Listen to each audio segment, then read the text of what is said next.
Forbidden desires, a secret that changed my life. They say family is a sacred bond, but what if a single moment shattered that sanctity and plunged you into a whirlwind of forbidden passion? What if the one person you could never dream of loving crossed every line, unraveling a web of secrecy, desire, and emotions too powerful to resist? This is the story of how one unexpected moment changed everything forever. My name is Johnson. At 23, I live a simple but fulfilling life as a graphic designer, operating a full-fledged studio from our family home. Every year, my family holds a grand reunion during the Christmas festivities. It's a time of joy, laughter, and reconnecting with loved ones. For a whole week, the house comes alive with vibrant parties, emotional bonding, and excursions to explore the beauty of our town. My mother has 3 sisters, all married, each with their own unique presence and charm. Being the one always at home due to my work, I've become the go-to person for errands, questions, and pretty much everything. I didn't mind, family was family. But this year, something happened that I could never have anticipated. It was Wednesday, midweek of the reunion. Everyone had left for an excursion to the outskirts of town. Or so I thought. With the house quiet and seemingly empty, I decided to take a quick bath. Holding my phone in one hand, completely engrossed in a suspenseful movie, I loosely held a towel in the other. My mind was so captivated by the plot that I barely noticed my surroundings as I made my way to the bathroom. Suddenly, the creak of a door broke my focus. I froze. Before I could react, my Aunt Isabella emerged from her room. Shocked, I lost my grip on the towel. It fell to the floor, leaving me completely exposed. Time seemed to stand still as her eyes widened in surprise. I couldn't move. My embarrassment paralyzed me, and her gaze lingered a moment longer than it should have before she muttered a quick, "Sorry," and retreated to her room. Isabella. The name itself carried a certain allure. At 45, she was undeniably stunning. Her beauty turned heads effortlessly, even among women half her age.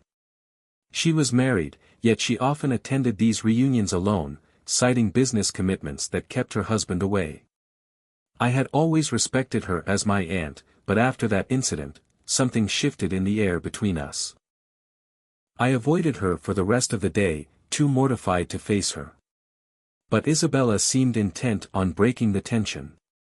She began calling me to help her with little things, chopping vegetables, carrying groceries, or setting up the kitchen. Her demeanor had changed. She was warmer, friendlier, and strangely, attentive. Her gaze lingered a second too long, her laugh held a new softness, and her compliments carried an undertone I couldn't quite place. By the end of the week, the reunion ended. Family members departed one by one, and the house grew quiet once more. But Isabella stayed behind. She claimed she needed a few extra days to rest before returning home. During those days, her presence in the house became impossible to ignore. She began dressing provocatively, her outfits teasingly short, often with no undergarments. She lingered in my studio, leaning just a little too close, her movements deliberate, her smiles laced with mischief. I tried to brush it off as coincidence, but deep down, I knew better. She was testing my resolve, daring me to acknowledge the unspoken tension building between us. One afternoon, she asked me about my love life. "Do you have a girlfriend, Johnson?" she inquired, her tone casual yet probing. "Not anymore," I replied, keeping my eyes on my computer screen. She pressed on, curious about what had caused the breakup. At first, I tried to deflect, but her persistence wore me down. Finally, I relented. She betrayed me, I admitted, my voice heavy with the weight of the memory. Every time we got intimate, she would call out her ex's name. I found out she was still seeing him. I couldn't take it, so I ended things.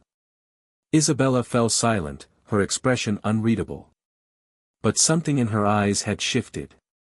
She murmured something about how foolish my ex must have been to let me go and how I deserved someone who could truly appreciate me. Her gaze lingered, dipping briefly to places it shouldn't have, and a flicker of something dangerous passed between us. That night, as the house settled into its usual silence, Isabella called me into the living room. She had a movie playing on the TV, a romantic drama with scenes that seemed to amplify the tension already hanging in the air. She patted the space beside her, insisting I join her. Reluctantly, I complied, sitting stiffly as the movie played on. Without warning, she placed a hand on my thigh.